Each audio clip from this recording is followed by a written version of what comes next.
Bowhunt or Die is being brought to you by Matthews, Lost Camo, Lone Wolf Portable Tree Stands, Hunter Safety System, Heartland Wildlife Institute, New Archery Products, Tinks, Carbon Express, Stealth Cam, Moose Utility Division, Lacrosse Footwear, Scent Blocker, Pine Ridge Archery, and Can Cooker.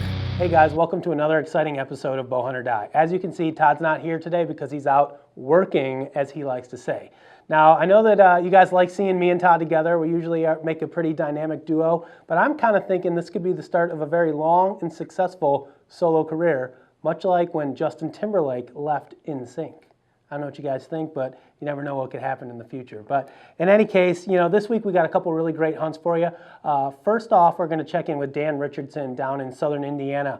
You guys may not recognize Dan in this video because he actually has sleeves on his shirt for once, but that's because it's cold outside. So let's not waste any time. We're going to hop in a tree with Dan and see what he's been up to.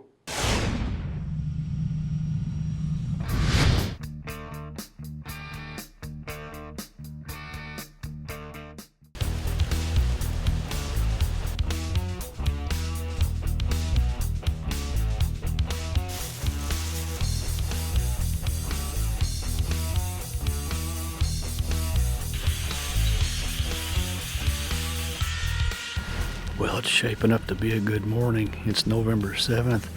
We had that front come in yesterday evening. It pretty much rained about half the night. It's cold this morning. It's calm. It's crisp.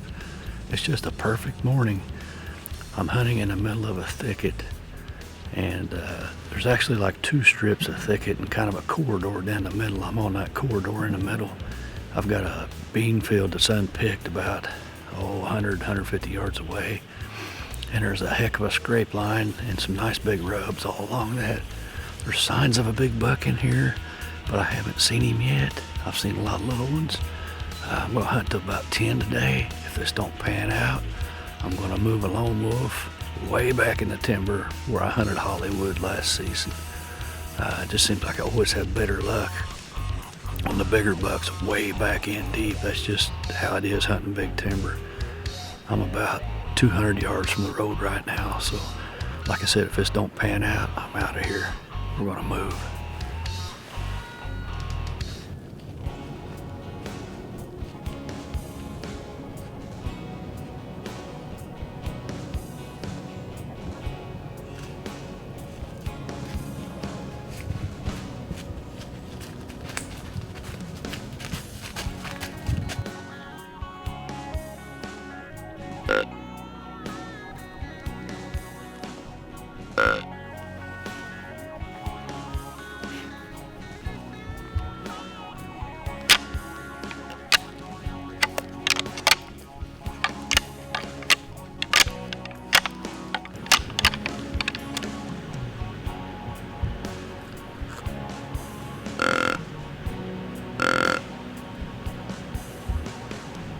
Not sure exactly how big that buck was. He was about 70 yards out.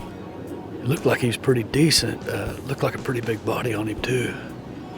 Unfortunately, he went the wrong way. I tried to grunt at him and he never even responded. They're moving. All right, it's November 8th. I'm back in one of my favorite spots. It's a half a mile back off the road. It is really thick in here. The farthest shot I have is 26 yards. I've killed some big deer in here. This is the stand I call the hub. There's just something about the spots, the way all the hills and valleys come together. It's thick. I'm gonna have to be on my toes because they're gonna be on me before I even know it. It's cold. It's 29 degrees. Ooh, I love it. Let's get something done.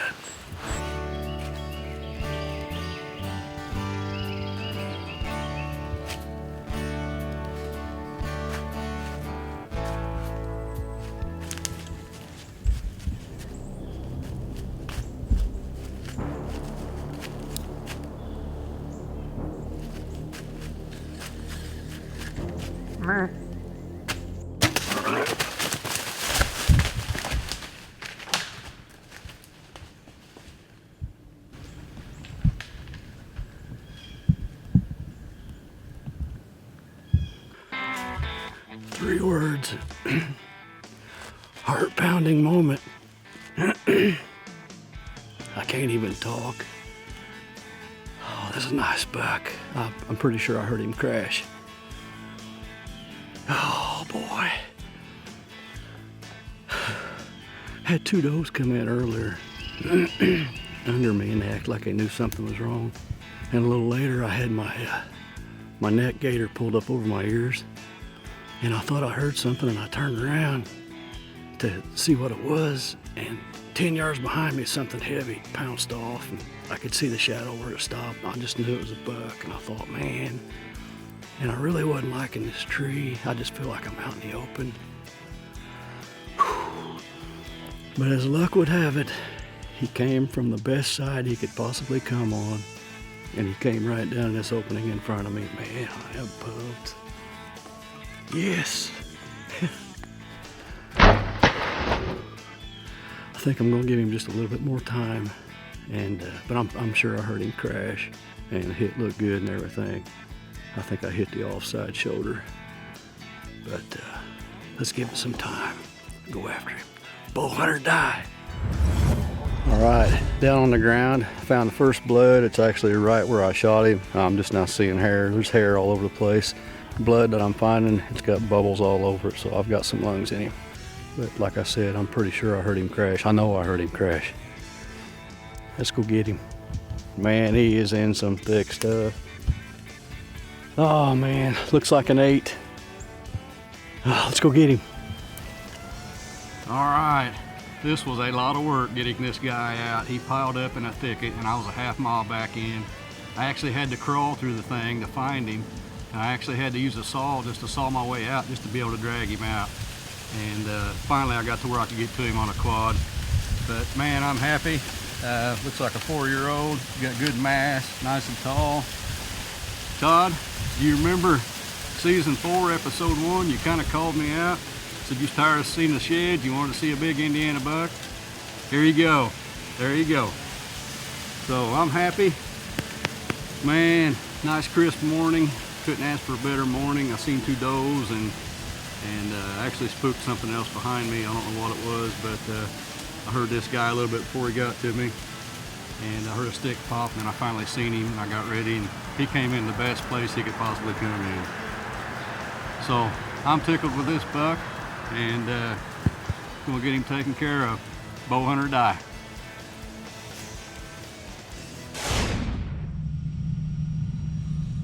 You know, the one thing I think we can all learn from Dan's hunt, and it's something that I think a lot of us already know, we just fail to do, and that's staying out of our best spots until the time is right. You know, October 1st comes and we all rush out there and we want to shoot a deer, and sometimes we have a tendency to overhunt and actually hurt some of our better spots. Dan did the right thing. He stayed out of an area that he knows is always good during the rut. It's really thick, and it's just one of those spots that the does like to go into to try to get away from those bucks. The bucks follow him in there, and Dan was able to harvest a nice one. So, you know, lesson learned. Staying out of those spots is definitely something that can pay off for you. So congratulations to Dan. That was a great hunt. So now that Todd's done working, we're going to check in with him. He's going to let us know about the next hunt that you're going to see. Well, now that I'm back from working, as Justin puts it, at least I've got my Illinois tag wrapped around a super nice buck. We'll have to wait to see what Justin pulls off here. Also, you know what? It's fun. I sit down at my chair here to get ready to do these interviews, and clearly Justin hasn't been working too hard because he's had plenty of time to do these killer drawings. Well, next up, we join Steve Flores and Josh Sturgill in the stand in West Virginia. They put down a great buck. Now, let me tell you a little bit about these two before we get into their hunt. These guys are the ones that put all the good content on bowhunting.com. They make it happen. If you're just getting into bow hunting, you want to learn more, check out our website. There's tons of great information, and these are the guys that make it all happen. Let's jump in a tree stand with them now to see how they do.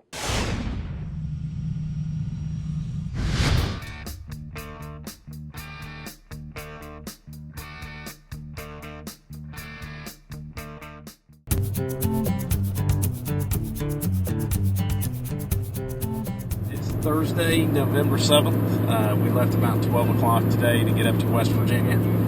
Traditionally, this has been the week that boats really start chasing and moving around. So like I said, we left 12 o'clock today. We've been on the road most of the day, headed from East Tennessee to West Virginia. We're going to get up here in time get some rest tonight, get after it in the morning. We've got 4 stands that we put in last year. We know there's bucks moving there, and we haven't been in it since August. So we got everything set up and ready to go. Tree stands hung early in the year, and we haven't been back, so it's been resting, just waiting for this week, this year, for us to get in there. So hopefully we're going to have a good hunt, and we'll get there safely. Bowhunt die.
I'm so torn up right now, I can't even move.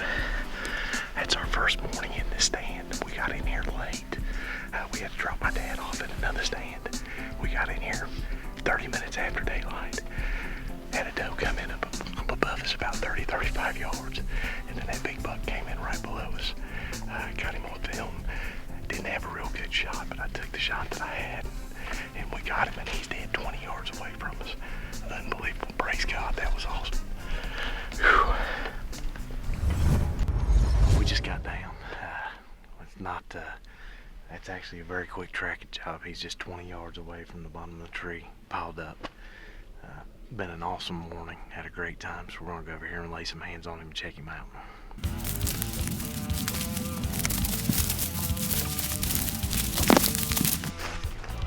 That's a good little weight. I'm proud of that 8, just for the way everything happened. We got in here late this morning. Forgot stuff, got up in the stand. We were in the stand no more than an hour before this buck came in. We had a doe come in first thing right above us. Walked right in on the trail that we did, walked in on. About 30, 40 minutes later, this big boy came in and put a decent shot on him the first time, and he ran 20 yards away and put a second one in him. And so it's been a great day here in West Virginia. You can see the kind of terrain we're hunting. It's literally straight up and straight down. Where we parked the ATVs, we had to walk about a mile. And then straight over the hill down in here, about another 400, 500 yards. So it's a rough walk in. It'll be a rough drag out for this deer, but it's every bit of it's worth it. Bowhunt or die. You know, guys, the first thing that I thought of when I watched that hunt was, man, that first shot was horrible. It's probably a shot that I wouldn't have taken. And I talked to Josh about it, and I watched the footage multiple times, and it's just one of those things where the shot really wasn't as bad as what it looked like on camera. You kind of got two things working against you. First of all, the angle of the camera is never the same as the angle of the hunter. I've been a victim of that myself in the past, where it looks like I'm shooting a deer quartering to or severely quartering away or whatever the case may be. So you got that, and then the second thing is, these guys are hunting in the mountains. This isn't flat terrain like we're used to hunting here in the Midwest, or even, some of the hills and ravines that we have here. I mean, these are legitimate mountains. So, the angle at which he's shooting that deer is pretty severe. So, yeah, the deer was quartering into him a little bit, but at that type of angle, the shot really wasn't that bad. He hit him a little bit high and, did require a follow-up shot, but, sometimes those things happen out in the woods. Josh was able to get a second arrow into that buck and, put him down pretty quickly. So, all things considered, it probably wasn't as bad as a lot of people are going to think that it was when they were first watching it. And, another thing to mention is it's the first buck that Josh has shot on film. It's the first time Steve's been out there running the camera. So those guys are a little bit rough around the edges, but they're definitely learning. And I think it's cool that they bring just a whole unique perspective into, just hunting in general and hunting in those mountains. So congratulations to Josh and Steve. It was actually a really cool hunt. Next up, you're going to join me on a couple of hunts in mid-November here in Illinois. And, one thing I just wanted to say to everybody is, it has been a tough season, but I haven't been without my opportunities to shoot deer. Ultimately, I should be tagged out right now, and I should be, at home on the weekends, sleeping in and hanging out with my family. But unfortunately, I'm still out there grinding away. I've got well over 100 hours in the stand this year, and just haven't been able to seal the deal. But had a lot of great encounters, and you're going to see 2 of those coming up right now.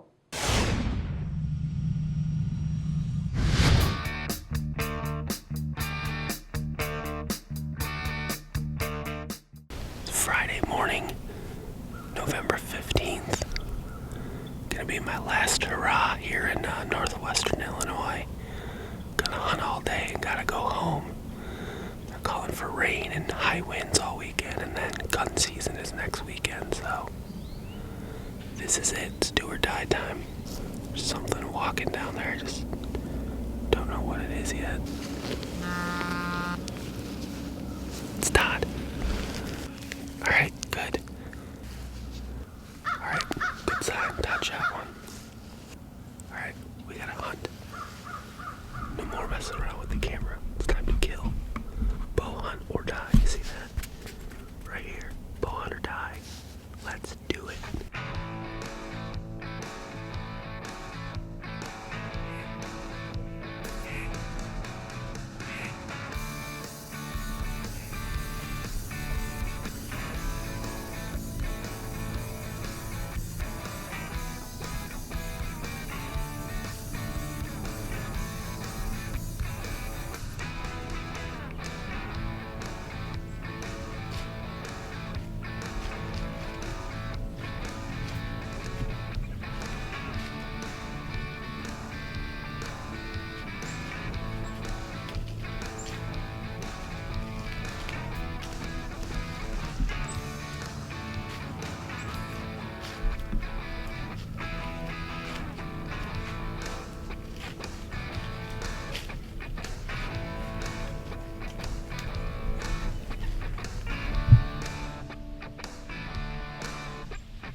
Sure was a pretty looking deer. I just wasn't sure he was big enough for this farm. We got a 125-inch minimum. Fairly confident he was a 3-year-old. He had pretty good mass, but his tines just weren't very long. He was gonna be right at that 125 mark. Figured he needed another year, so I let him go. I had him at like 12 yards. Hopefully a bigger one comes through. Bow hunt or die. All right, guys, it's about 1 o'clock here, Tuesday, November 19th, back here in northwestern Illinois on our lease. Hoping for one last miracle before shotgun season comes in on Friday. I've been up on this ridge all morning. We sat, 100, 125 yards away in the woods this morning. Saw a couple does and some small bucks, but temperatures are cold. High pressure system. After we had some pretty nasty storms and tornadoes the last couple of days. So, thinking the deer are going to be on their feet tonight. No idea what we're going to see, if anything, but we're hoping for a big buck. We know we got a few of them up on this ridge, so hopefully one shows up tonight. Bow hunt or die. November 19th. It's getting late, but never give up, man. Never give up till the season's over.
Well, my hunt was actually going pretty good for a while there. And, I don't know, let's see. Doe and a fawn come through with a 1.5 year old. Then I had 2 deer over by that cedar tree. Then another doe came out. Then a buck. Then another doe and a fawn. I don't know how many deer that is, but for 2 o'clock in the afternoon, it seems like a lot. But then the neighbor over there decided he's going to drive his tractor around. I don't know what he's doing exactly, but he's in a very large, very loud tractor. Oh, about 150 yards away. All right, battery's going dead. Bow hunt or die. Good afternoon so far. Bad afternoon because of the neighbor, but that's my season for you. I hope this pen Justin's been using doesn't spread the bad luck onto me. I'll tell you what, he's definitely been hunting hard. He's been into bucks all year long. They're not exactly 100% the size of the bucks that I shoot, but he's at least been into bucks. He's had some misfortune, hitting his limb on that bow arm. At least that's what he claims. So we'll have to see what he pulls off in the late season here. Now, before we go, we definitely want to take the time to thank the people who sent us in their trophy photos. Jake Polk, Bill Fisher, Josh Applegate, and Scott Gregg. Hey, we want to see you here on an episode of Bowhunt or Die. We're sure you've got some trophy photos you'd like to share, so make sure you take the time to send them in. All you need to do is visit bowhunting.com or log on to our Facebook page and upload your photos. Now, before we leave, next week, finally, you'll have a chance to see me put down an Illinois Giant, a super great buck. You'll just have to wait till then, so don't forget, tune in next week Friday, and you'll be able to see that hunt right here on Bowhunt or Die. Hey, one more thing before we go. If you would like a chance to win a free 1-week rifle hunting trip with our friends at Tinks, all you need to do is go to their website at tinks.com, fill out the form, and who knows, maybe next year at this time, you'll be hunting in Kansas with them. In the meantime, don't forget to check out facebook.com/bowhunting for daily updates, news, photos, and other exciting information. We want to hear your opinions and your stories, so join us now and like us on Facebook.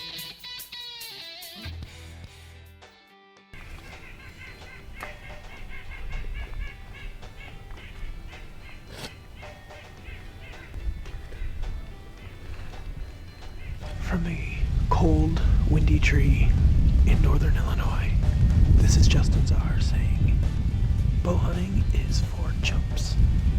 Stay home, build ships and glass bottles, or do puzzles. Those are fun too.